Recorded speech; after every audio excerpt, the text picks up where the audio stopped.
política no es un fin. La revolución no es un fin. Son medios para hacer hombres a los hombres.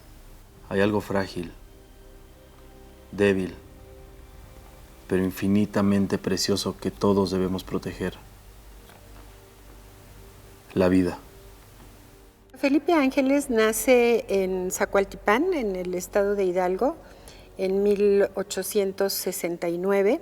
En el seno de una familia muy humilde. Y a él lo que le toca es vivir la vida de la familia de un oficial. Y es una persona que se dedica a vivir en un ambiente muy rural, muy popular. Felipe Ángeles es un muchacho que a los 14 años de edad ingresa al colegio militar. Es un joven que va aprendiendo, le va tomando gusto, digamos, a las matemáticas, a la artillería, al tiro.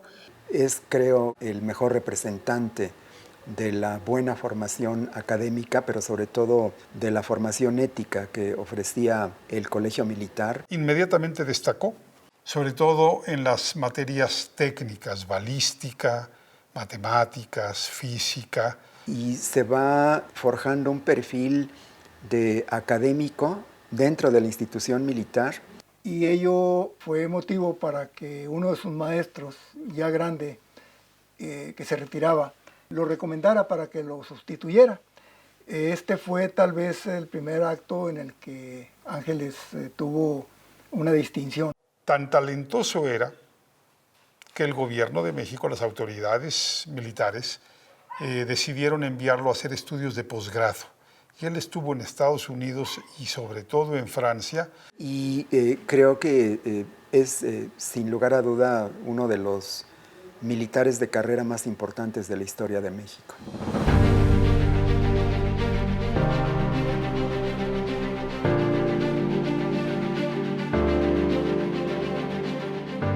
Felipe Ángeles, cuando estalla la revolución en 1910, 1911, 10-11, él está en Europa, está en Francia. Él pidió que se le regresara a México para ponerse a las órdenes del gobierno. Sin embargo, las autoridades militares no aceptaron esta petición del general. Madero no quería romper con el ejército federal. De hecho, desde los tratados de Ciudad Juárez mandó muy claro el mensaje de que era el ejército institucional del país. Sin embargo, Madero sabía que no tenía simpatías, que era rechazado en algunos círculos del ejército federal, pero entonces Madero buscó a los que sí estaban dispuestos a apoyar el cambio. Surgió el tema del colegio militar, que repito, tiene el colegio militar esa circunstancia geográfica urbana de estar contiguo a la residencia presidencial en aquel tiempo. Pero Madero, en lugar de tener a un militar que pudiera ser salamero con él, sí preguntó, oigan, ¿quién es el mejor? Regresa a México y muy poco tiempo después el presidente Madero lo nombra director del colegio militar. Quizá por las calificaciones académicas que tenía antes y también porque no tiene un grado que le permita a Madero darle un mando militar concreto. Y entonces, al hacerlo director del colegio militar, convive casi cotidianamente con Madero durante varios meses. Que cuando Madero salía a hacer sus paseos a caballo, ¿no?, por Chapultepec, lo acompañaba a veces Felipe Ángeles. Se fueron encontrando, se fueron haciendo amigos. Pero además compartían su interés por Francia, por la lectura, o sea, eran intelectuales, ¿no? Eran dos espíritus que tenían muchas similitudes y por eso no es casual que se hayan hecho tan amigos. No sabemos de qué hablaban, pero sí sabemos que surgió entre ellos un fuerte lazo de amistad, respeto y de lealtad. Estamos en una instalación que hoy en día tiene propósitos educativos, pero que a principios del siglo XX, allá por 1903, se construyó durante la época del gobierno del presidente Porfirio Díaz como un edificio militar destinado a lo que se llamó entonces Parque General de Ingenieros y que en su interior contendría dos departamentos muy especializados. Por una parte, el depósito de artillería. Aquí se guardarían los cañones Saint-Chaumont, Mondragón, que fueron fabricados en Francia. Y también se estableció el Laboratorio de Materiales de Guerra, en donde prestó sus servicios, el entonces joven capitán, mayor teniente coronel Felipe Ángeles, porque él era artillero matemático.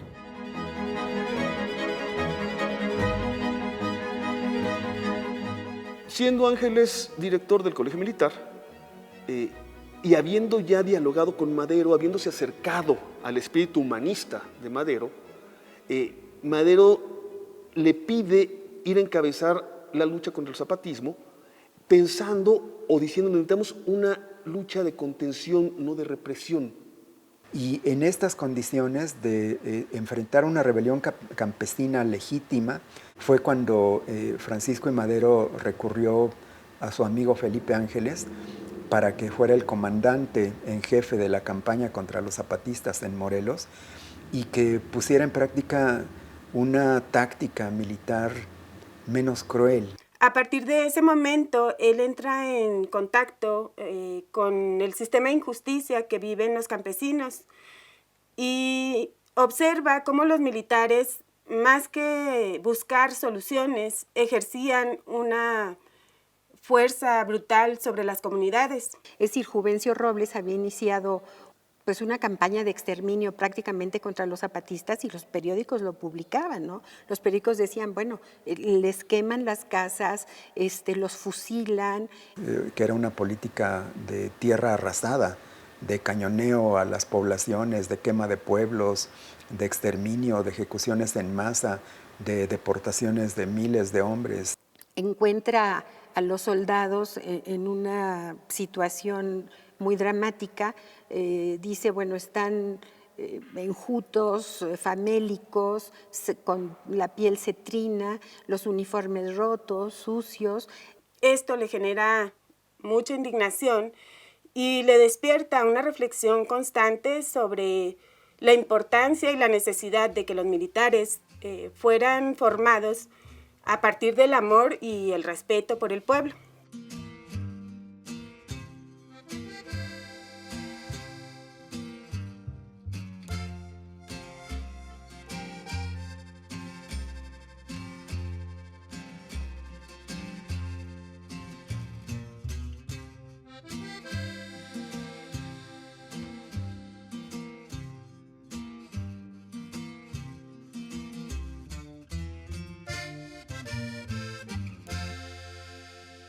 Yo diría que buena parte de la oficialidad del Ejército Federal estaba inconforme con los procedimientos de Felipe Ángeles porque ellos pensaban que así no se vence una rebelión, que así no se vence una guerrilla. Querían métodos duros, métodos rudos, tradicionales. No los iban a encontrar en Felipe Ángeles ni en el presidente Madero. Entonces, esa es la posición de Ángeles con el grado de general de brigada cuando estalla en la Ciudad de México el cuartelazo del 9 de febrero.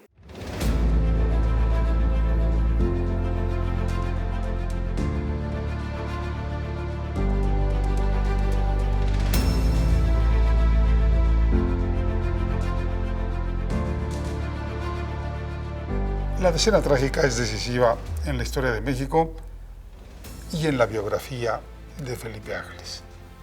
Febrero de 1913, febrero de traición y de metralla, inicia con un cuartelazo. Pues va a ocurrir en circunstancias de una violencia inaudita para la ciudad. En el acto de la toma de Palacio Nacional muere Bernardo Reyes. El apoyo popular y el respaldo de la guarnición de la Ciudad de México hace que este golpe militar fracase y que su jefe muera balaceado sobre la plancha del Zócalo, Bernardo Reyes. Los dos supervivientes, Félix Díaz y Manuel Mondragón, se refugian en la Ciudadela. Porque son muros duros y porque había ahí un almacén militar. Entonces iba a disponer de armas y pertrechos. Para tratar de derribar al gobierno legítimo del presidente Madero, quien se encuentra en ese momento, pues, sorprendido, nunca pensó ni creyó en la deslealtad de su propio ejército, al cual él había acogido en ese pacto de institucionalidad con el que había llegado al poder. Otra circunstancia es que quien estaba responsabilizado de la defensa de Palacio Nacional quedó herido. pues estaban ahí Félix Díaz y Manuel Mondragón. Entonces mandan a estos cuerpos militares a combatir, creyendo, ¿verdad?, que están combatiendo realmente a estos que se han volteado en contra del gobierno de Madero, y resulta que los están mandando para que los eliminen, ¿no? Pero para ese momento el gobierno de Madero ya se está consolidando. Ha vencido 2 rebeliones, ha vencido 2 cuartelazos, ya tiene la mayoría en el Congreso, ya controla el gobierno y va avanzando claramente hacia una consolidación del gobierno. Entonces, Madero toma 2 decisiones importantes. Una, nombrar a Victoriano Huerta como comandante militar de la plaza. Y había razones para hacerlo. Porque era el militar con mayor prestigio de los nuevos mandos, de los nuevos generales de división. Había vencido una campaña muy eficaz a la rebelión más importante contra Madero, que fue la de Pascual Orozco. Segundo, Madero estaba perfectamente informado que Victoriano Huerta había sido invitado por su anterior jefe, Bernardo Reyes, a que se involucrara en la sonada contra Madero. De hecho, 2 veces lo invitó y 2 veces rechazó Victoriano Huerta apoyar a Bernardo Reyes en su lucha contra Madero.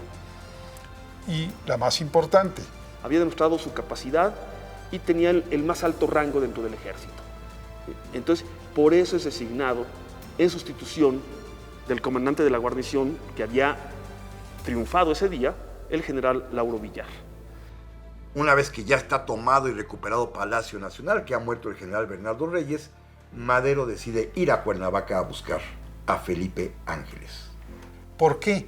Porque confiaba totalmente en él. Llega Madero y entonces le dice, bueno, pues es que yo necesito regresar contigo, ¿no? Para que tú me cuides. Pues es el único, digamos, miembro del Ejército Federal en el que él confía. No puede ascenderlo a general de división por reglamento porque lo acaba de ascender a general de brigada. Y entonces le da un mando particular para que sea una especie de sus ojos y sus oídos en el mando militar de los leales al gobierno. Y lo que sí es que él se queda de subordinado, ¿no? En la artillería, bajo el mando de otro general. Entonces, bueno, y un general leal a Huerta. Así que no tiene mayor margen de maniobra en ese sentido. El 17 de febrero, presionado por Gustavo Madero y por otros leales, Pancho le da a Victoriano 24 horas de plazo para solucionar la situación. Y Victoriano lo hace. ¿Sí? Aprende al presidente, al vicepresidente. Por las fuerzas y con la participación personal y directa de Aureliano Blanquet. También Victoriano Huerta mandó allí a Felipe Ángeles. O sea, Huerta y Blanquet sabían dónde estaban las lealtades del general Ángeles. Quedaron los 3 prisioneros, lo sabemos, en la intendencia de Palacio. Así lo acompaña, digamos, también es apresado. En los últimos momentos está encarcelado con Madero y con Pino Suárez. Pues nunca les va a llegar el salvoconducto con el que supuestamente iban a salir fuera del país. La historia la conocemos todos, los mandan a Lecumberri. Fueron sacados de la intendencia, llevados a Lecumberri y, como todos sabemos, asesinados de manera tremenda. Felipe Ángeles no. Y ahí Ángeles, cuando se llevan a matar a Madero y Pino Suárez, insiste que lo lleven y lo maten a él también. Cosa que Huerta, quien manda a matar a Madero, rechaza. Pero Huerta sí sabía perfectamente bien del ascendiente, de la influencia, del cariño, para decirlo en pocas palabras, que los muchos oficiales del ejército mexicano que habían sido alumnos de Felipe Ángeles en el colegio militar, pues le tenían un respeto.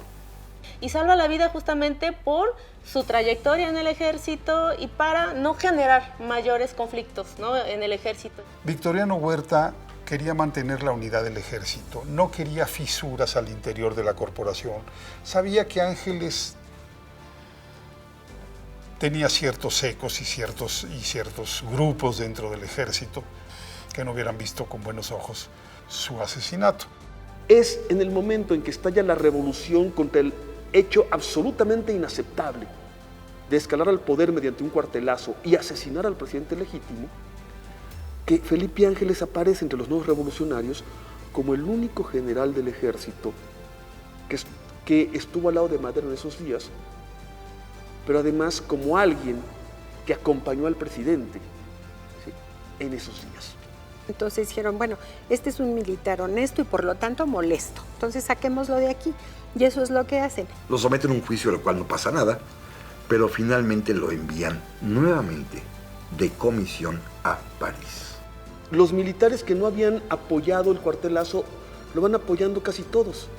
Todos los generales del ejército finalmente respaldan a Huerta, menos Ángeles. Y tras el desenlace que culmina con la muerte de Madero y de Pino Suárez y con el exilio de Felipe Ángeles, pues se inicia la línea humanista que lo va a caracterizar en adelante sobre todos sus otros atributos. Cuando asesinan a Francisco y Madero, comienza una segunda etapa de la revolución, en donde muchos de los maderistas se vuelven a levantar en armas contra el gobierno usurpador de Victoriano Huerta. Cuando inicia la gran reacción nacional, que inicia simultáneamente en muchos lados, aunque luego Venustiano Carranza le iría dando forma política para conducirla. ¿Qué está haciendo Venustiano Carranza? Como dice el Plan de Guadalupe, restaurar el orden constitucional. No es hacer una revolución para derribar al gobierno y cambiar, no. Es restaurar el orden constitucional que se violentó con la muerte del presidente y vicepresidente legítimo. Pero Carranza, primero, no tenía mucha simpatía por los políticos cercanos a Madero. A diferencia de ellos, a diferencia de Madero, no era ni un demócrata ni un humanista. Era un político pragmático y duro formado en las filas de Bernardo Reyes. Y alrededor de Carranza hay un grupo de origen reyista que ya se consolidó cuando llega Ángeles a Sonora. De ahí regresa al país en octubre de 1913. Esto es, estuvo no más de medio año en Francia, regresa a México, cuando ya la revolución está tomando aires, digamos, optimistas, cuando ya se puede pensar en un inminente triunfo revolucionario. En 1913, cuando Felipe Ángeles se une a las fuerzas de Venustiano Carranza en Sonora, tiene 45 años, de los cuales las 2/3 partes de su vida las ha dedicado a la vida militar. Pero además el gobierno de Venustiano Carranza necesita oficiales de calidad. ¿Y qué mejor que el mejor experto artillero mexicano en ese momento, con reputación de sabio y que además tiene como virtud adicional eso que todos le reconocen, su lealtad al presidente Madero? En el norte, en ese momento, octubre de 1913, la rebelión se ha concentrado en dos regiones, en el noroeste y en el norte central. Entonces Felipe Ángeles se dirige al noroeste porque está ahí el jefe de la revolución, Venustiano Carranza. Carranza intenta nombrarlo secretario de guerra de su gabinete. Lo que quería Venustiano Carranza era mostrar a nivel internacional, a nivel nacional, pero sobre todo, por razones de eficiencia, tener un ejército de revolucionarios, pero encabezado por un militar de alta escuela, ¿no?, de disciplina, de normas, de estructura. Pero encontró oposición muy fuerte, principalmente de su más efectivo brazo armado, que es el general Álvaro Obregón. Y los revolucionarios sonorenses que están ganando la revolución en su área dicen, espérate, primero es federal, ¿por qué nos vas a poner un federal por encima de nosotros cuando nosotros estamos haciendo bien las cosas? Y segundo, es un recién llegado, nosotros llevamos aquí desde febrero peleando. Entonces, Carranza, ante el riesgo de una división, de una confrontación, de desilusionar a sus militares revolucionarios, guarda silencio y Felipe Ángeles queda dolido. Ese problema fue incluso lo que generó que Ángeles pues empezara a buscar salidas del ambiente de Carranza y Sonora. Entonces Ángeles queda en un papel bastante deslucido en Hermosillo. Lo nombran subsecretario de guerra, pero es realmente un jefe de oficina de partes, como un oficial de partes, sin amigos, pero también se da cuenta de cómo a los maderistas de la primera hora y a los maderistas más cercanos a Madero les pasa un poco lo mismo que a él, y que muchos de ellos están yendo a Chihuahua donde Pancho Villa, que tiene una autonomía político-militar en su propio movimiento, los está acogiendo. Y no sabemos en realidad qué sucedió. Si es Ángeles el que pide ir a servir a la División del Norte, o si es Pancho Villa el que pide que le comisionen a Felipe Ángeles. Todo se podía haber esperado de Felipe Ángeles, menos que se convirtiera en uno de los hombres más idealistas de la revolución. Por cierto, la División del Norte acababa de conquistar Chihuahua. Enero de 1914, Ojinaga. Entonces, en ese momento se incorpora Felipe Ángeles a las fuerzas de Pancho Villa, que tenía un ejército, pues básicamente de improvisados, vamos a decirlo así, de militares que se habían hecho revolucionarios sobre la marcha. Pero Pancho Villa se da cuenta de la importancia de tener un militar de ese nivel que lo acompañe al frente de la División del Norte. Villa admira la inteligencia de Ángeles. Son dos hombres que se han hecho militarmente de muy distinta manera, ¿no?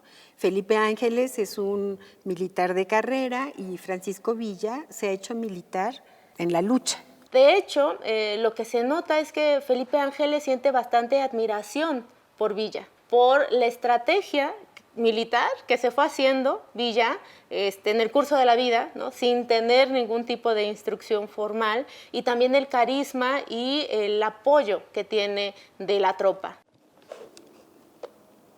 Adorada Clarita, Cristo nos enseñó que el hombre tiene congojas. Sí, Cristo nos enseñó que el hombre tiene lágrimas. En muchos aspectos, Villa y Napoleón se parecen mucho. Villa es la mezcla de Napoleón y Bolívar. El pueblo se fijó en Madero, un hombre educado y de sentimientos muy nobles. Y tenía una voz de fuego. Yo lo quise mucho y le serví con lealtad hasta el último momento. El pueblo respondió, porque el pueblo es grande. Villa ha combatido y sigue combatiendo contra los emisarios del pasado, que no se resignan a reconocer que los tiempos ya son otros.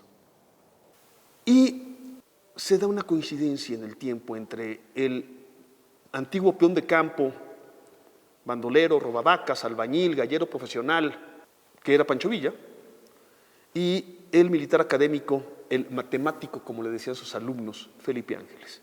Elegante, educado, con viajes al exterior, con estudios en el extranjero, que habla además inglés y francés, que sabe matemáticas, que es todo un dechado de perfección en educación, en cultura, en trato, en caballerosidad, en lealtad. Un hombre que en su vida ha matado a nadie, y cuyo único punto en común es que los dos quieren, respetan y fueron leales a Francisco Ignacio Madero. Los dos fueron cercanos a Madero, admiradores de Madero. A Villa le había salvado la vida personalmente Madero. A Villa Madero lo convierte de un tránsfuga y un fuera de la ley en un hombre de respeto. Pero sin duda fue un personaje que ambos admiraron y que creo también tenían un interés muy profundo por el cambio que estaba abanderando Madero. Creían en ese cambio político. Y Villa siempre le tuvo enorme respeto a la memoria y a la continuidad política del maderismo. El grito de guerra de la División del Norte es ¡Viva Madero! Sobre esta base común de ideología política, de principios morales y de compromiso social, es como creo que se dio esta alianza política, que ahí sí creo que es una simbiosis muy funcional. Entonces, se inicia una nueva etapa en la biografía de Felipe Ángeles. Ha quedado dolido y resentido con Carranza y con Obregón, y en cambio está muy contento con Villa.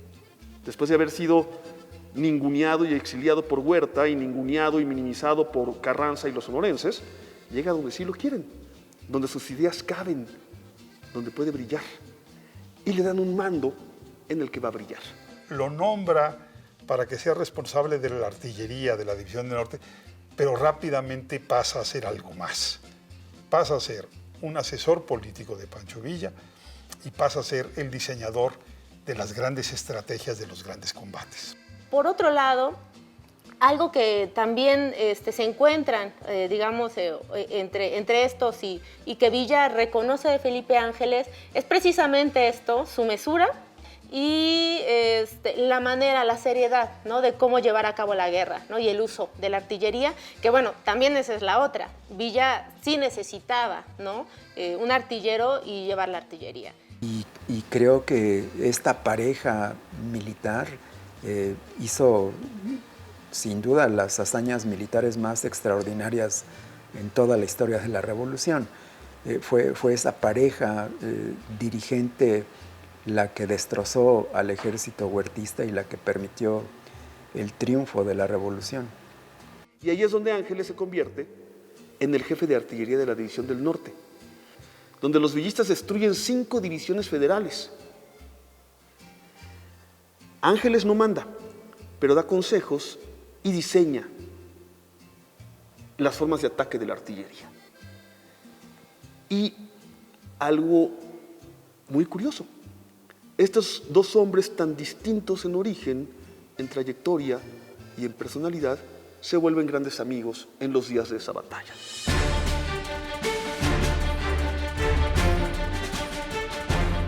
Las primeras batallas de la División del Norte que Pancho Villa gana, pues lo convierten en un líder importante y seguramente Felipe Ángeles vio que ahí había mucho potencial.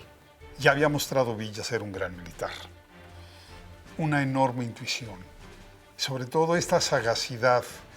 Pero también Pancho Villa, que es un caudillo militar natural, seguramente se percató que le hacía falta una especie de soporte teórico para concebir con estrategia militar los ataques. Y llega Ángeles con Pancho Villa en un momento clave, cuando el villismo va a iniciar la ofensiva sobre la comarca lagunera. Pancho Villa domina todo Chihuahua, casi todo Durango. Va a enfrentar fuerzas tremendas que requieren de una enorme estrategia. Y esa estrategia se la dio, sin lugar a dudas, Felipe Ángeles. Tiene más de 20,000 hombres y 28 cañones de estos para lanzarse sobre la posición mejor preparada, mejor fortificada y mejor defendida de toda esta etapa de la Revolución, que son las 3 ciudades de la comarca lagunera: Ciudad Lerdo, Gómez Palacio y Torreón. Esa es la batalla más difícil, más importante y más significativa de la lucha contra Huerta y por lo tanto contra el ejército federal porfirista que ahora mandan los generales huertistas. Y vienen varias batallas que son verdaderamente excepcionales y que en los propios libros de estrategia aparecen como una obra magistral del arte de la ciencia de la guerra, del arte de la guerra. Viene, mediados de 1914, ya el ejército constitucionalista en avance hacia el centro del país mediante 3 vías. El noreste, las fuerzas de Pablo González; en el noroeste, las fuerzas de Álvaro Obregón; y en el norte central, Zacatecas, Pancho Villa.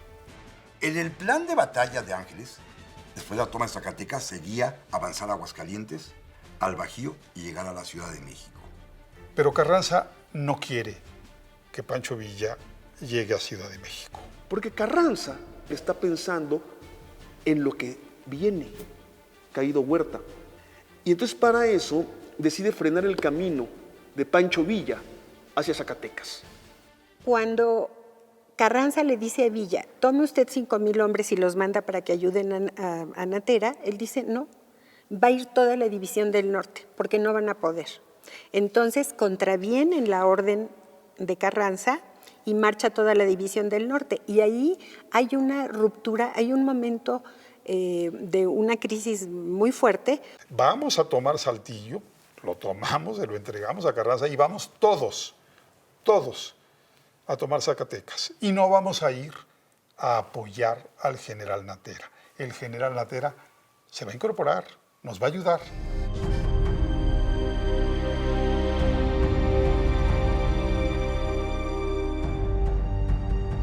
Y le da una instrucción.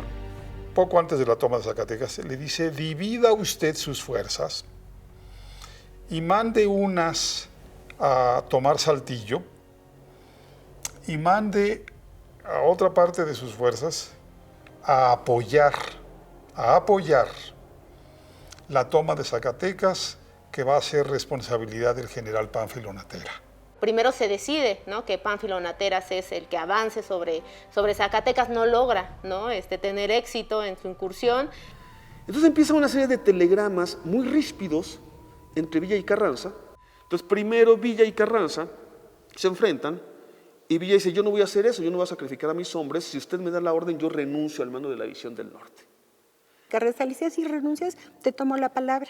Entonces todos los generales que formaban parte de la División del Norte le dicen a Carranza: oigan, no. Y viene otro intercambio telegráfico que también se va volviendo ríspido, porque todos los generales de la División del Norte se dan cuenta de lo que quiere hacer Carranza. Es obvia la jugada de Carranza, es reducir su poder, acotarlos, impedir la revolución social. Es Ángeles el que orquesta a todos los generales y le contestan: pues, ¿es Villa o es nadie, señor primer jefe? El telegrama final, que es la ruptura del villismo con Carranza, lo redacta Felipe Ángeles.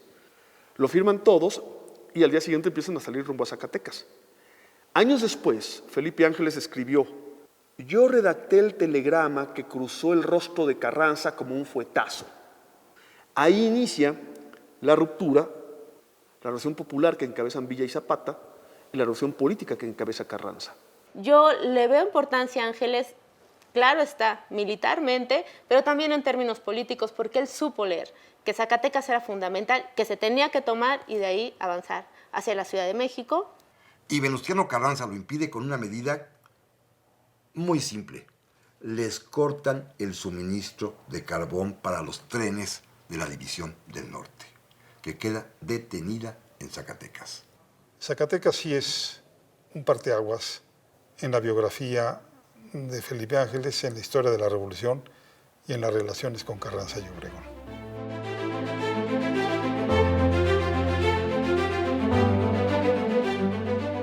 Felipe Ángeles pues es el estratega, ¿no? Y es el que incluso él tiene su diario de la batalla de Zacatecas y es quien programa y planea la batalla de Zacatecas, ¿no? En la batalla que se desarrolla en unas pocas horas del 23 de junio de 1914. Para mí es importantísimo cómo llegan las fuerzas villistas, con una estrategia diseñada obviamente por Villa y por Ángeles. La dialogaban, la discutían. En el momento del ataque, en el momento de cronometrar a los distintos generales, a las tropas para hacer las incursiones. Aquí sí, el estudio de Ángeles, la artillería, pues emplazan 44 cañones en Zacatecas. La batalla de Zacatecas es un alarde político-militar frente a la guerra que viene. Además era por donde pasaba el ferrocarril, que era el camino directo hacia la capital de la República. Porque en esa batalla la artillería la tenía el Ejército Federal.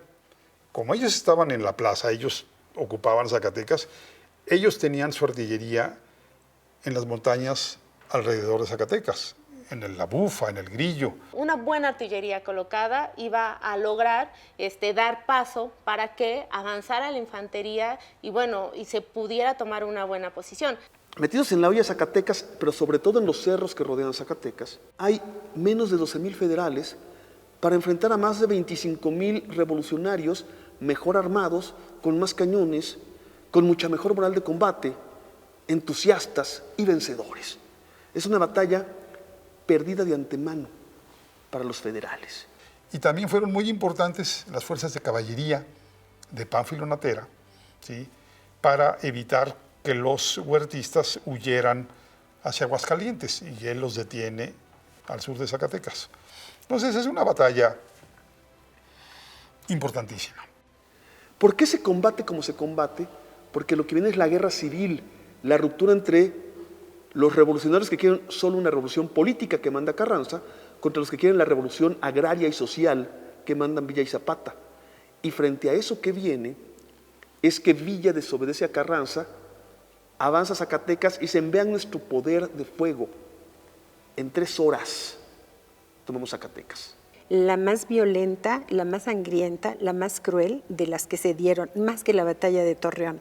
Cuenta un gran poeta zacatecano, Eduardo Lizalde, en un libro muy bonito que se llama Siglo de un día.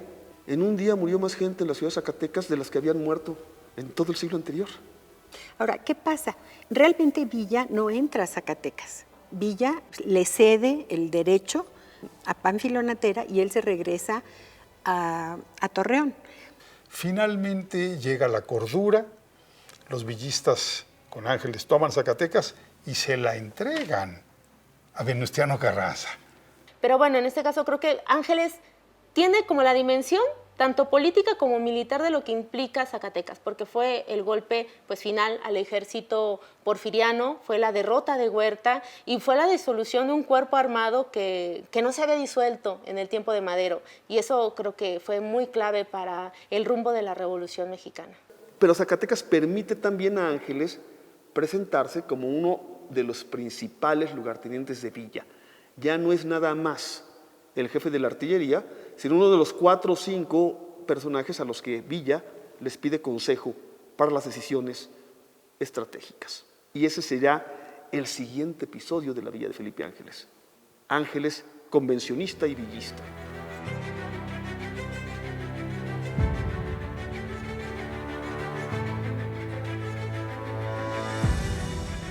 ¿Cuál es el siguiente momento?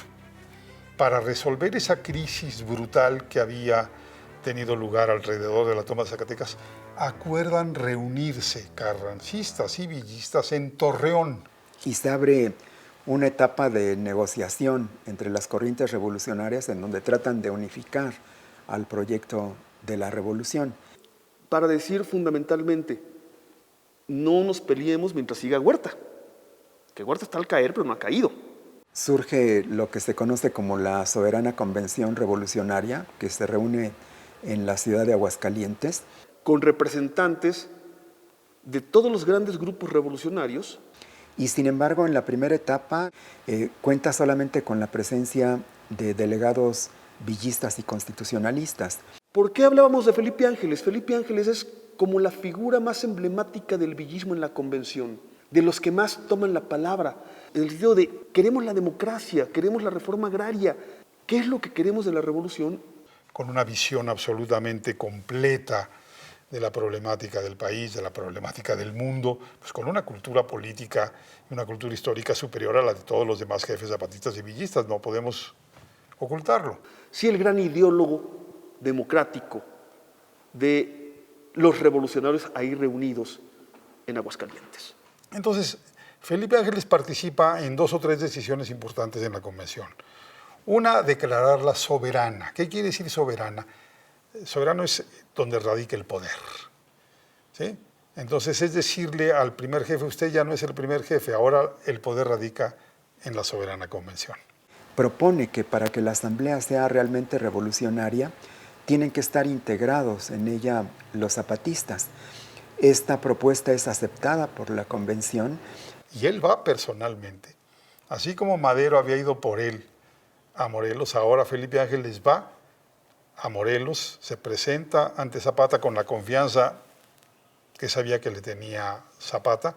Lo recibe y le dice, lo reconocemos a usted, general, como alguien que realizó una guerra de caballeros y una guerra humana, ¿sí? A diferencia de los anteriores mandos. Y los invita a trasladarse a Aguascalientes y efectivamente los zapatistas mandan una comisión. E incluso antes de llegar a Aguascalientes se detienen a tener una reunión personal con Francisco Villa y ahí en esa reunión es donde se sella el pacto político entre la División del Norte y el Ejército Libertador del Sur zapatista. Y el tercer punto, cuando la convención decide desconocer a Carranza. Destruido el viejo régimen, casi siempre viene la guerra civil entre los vencedores. Está claro que no nos podemos poner de acuerdo, entonces se deslindan los campos. ¿Quiénes van a jalar con la convención que mandan Villa y Zapata? ¿Quiénes van a seguir con el constitucionalismo que manda Venustiano Carranza? Carranza se va a Veracruz, desde ahí hará la campaña. Villa y Ángeles se presentan en Ciudad de México a finales de 1914 y a lo largo de 1915 se da la guerra de facciones. Ángeles, que es un militar, un estratega nato, se da cuenta de que no pueden mantenerse ahí. Las bases de operación y de suministro de la División del Norte es el norte, de Zacatecas para arriba. Primero que todo, la guerra de facciones ya no se da como se había dado la campaña contra Huerta, en el sentido de grandes unidades indivisibles. Villa divide a sus ejércitos en 3 grandes frentes y le da el mando supremo de uno de los frentes a Felipe Ángeles, el frente del noreste. Villa se queda en el Bajío, en Celaya. Felipe Ángeles queda al frente de las fuerzas villistas del noreste. Y las batallas del Bajío famosísimas, las 2 de Celaya, la de Trinidad y todas las que suceden ahí cuando Obregón pierde el brazo, pero que gana las batallas, las pierde la División del Norte, que por primera vez combate sin Felipe Ángeles. Eso sí, Felipe Ángeles tuvo tiempo de darle ciertas recomendaciones que Villa no atendió. Él estaba un tanto dolido con Villa porque todo lo que él le había expresado que no hiciera en lo que fueron las batallas del Bajío, Villa lo hizo. Ángeles se lo advirtió a Villa. Ahí se acabó la caballería villista, ahí se acabó la División del Norte. Cuando pierden la guerra, en 1915, se dio cuenta de que la lucha de Villa ya no tenía ningún sentido. Y creo que se separan en muy buenos términos, como buenos amigos.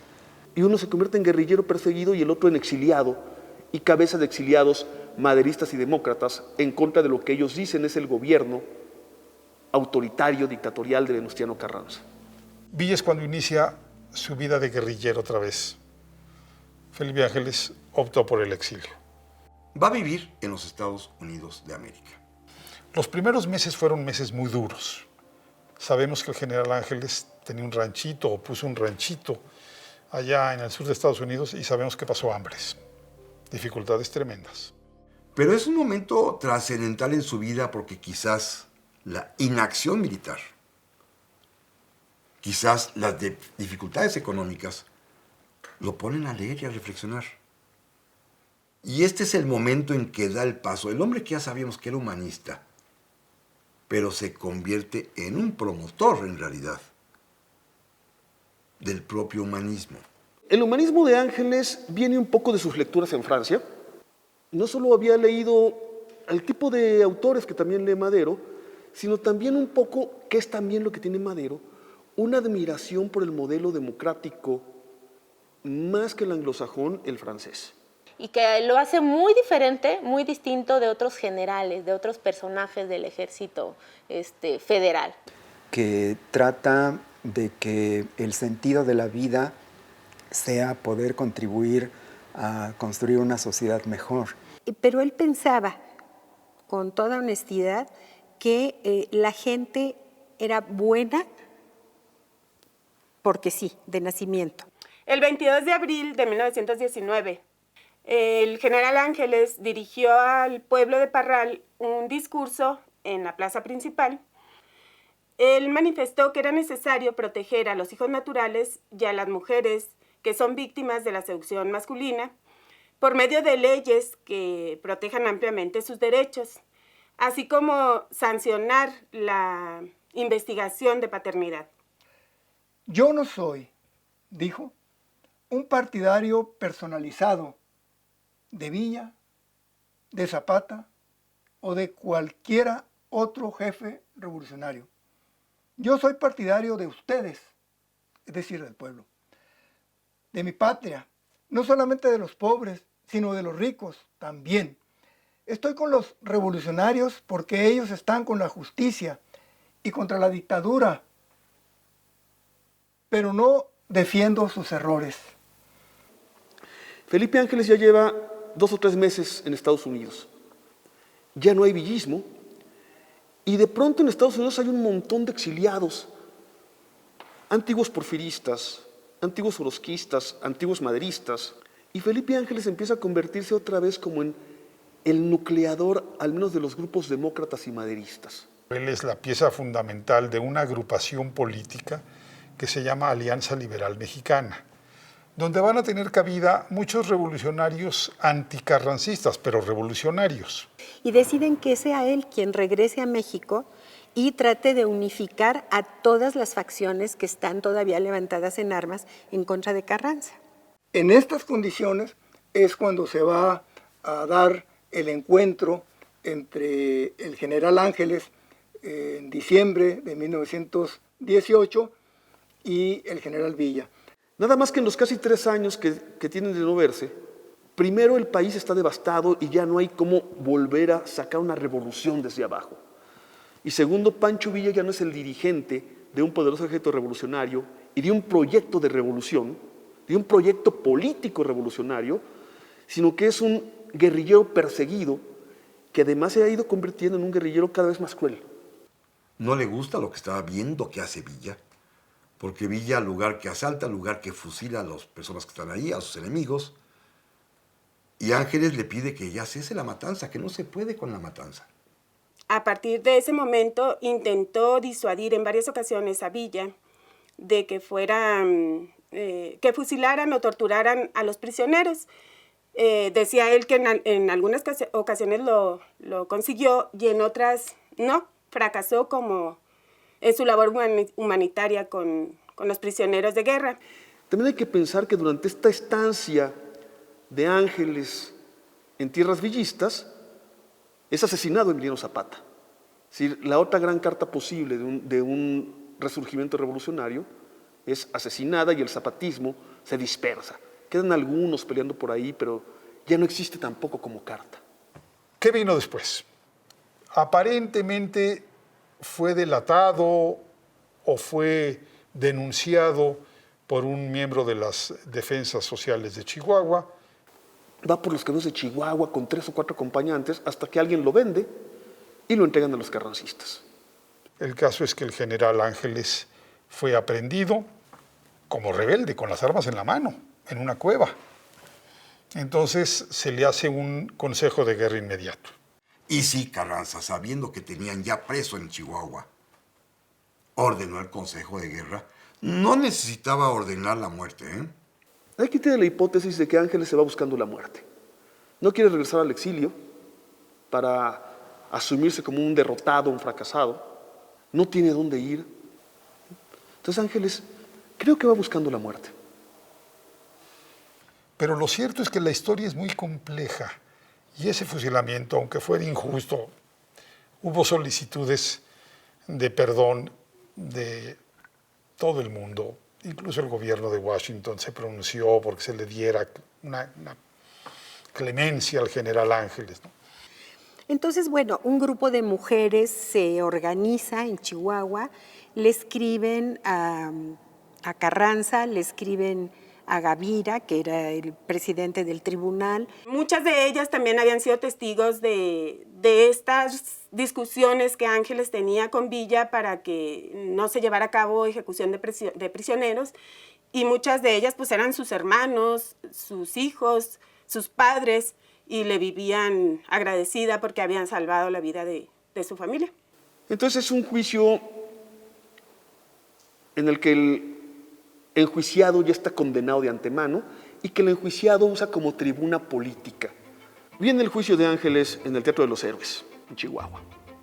Lo juzgan militares de segundo nivel, pero cuando digo de segundo nivel quiero decir exactamente eso, o sea, solamente por debajo de los grandes jefes de división carrancista. O sea, no le hacen un juicio con oficiales desconocidos. Lo dejan hablar.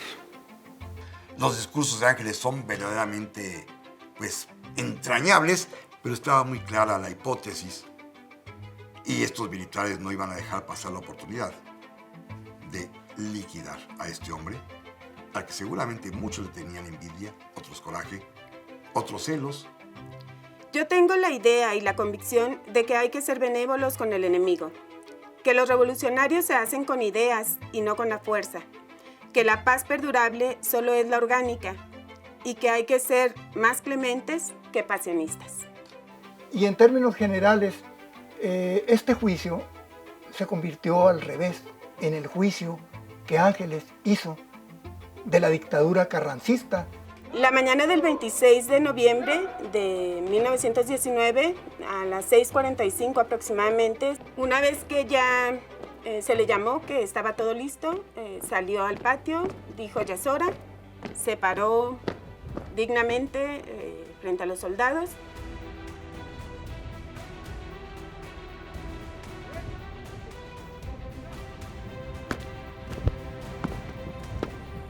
En mis prédicas no he dicho nada en contra de la Constitución.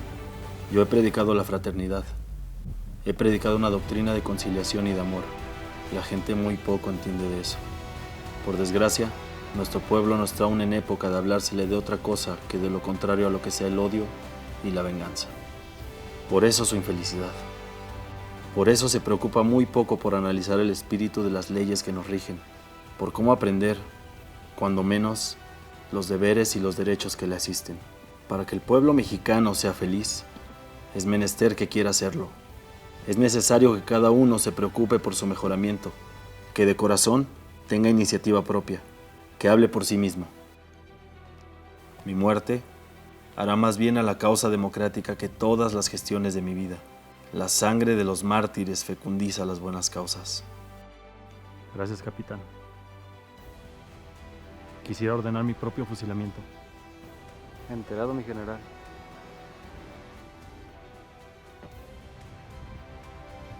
¡Atención! ¡Firmes! ¡Ya!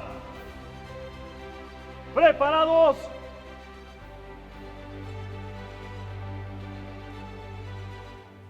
¡Apunten! ¡Fuego!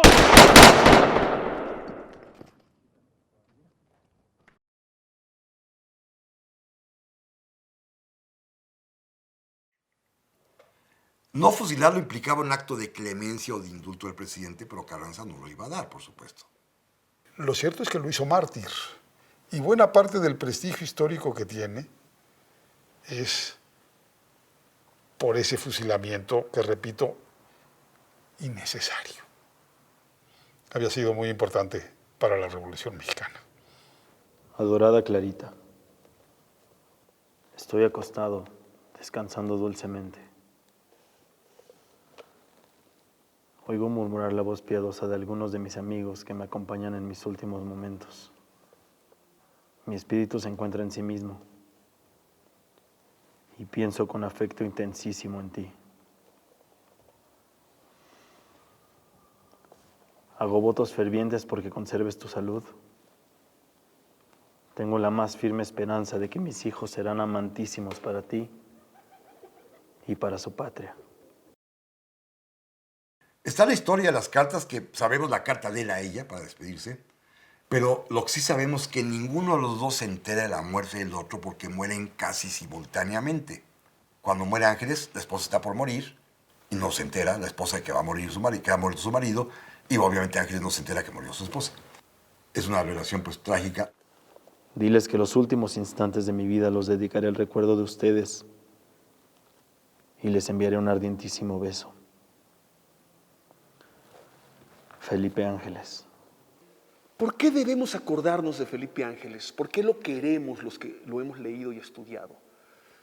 Porque es el prototipo del militar leal, con honor y con principios, y que actúa toda su vida de acuerdo con ese honor y esos principios, de acuerdo con esa lealtad.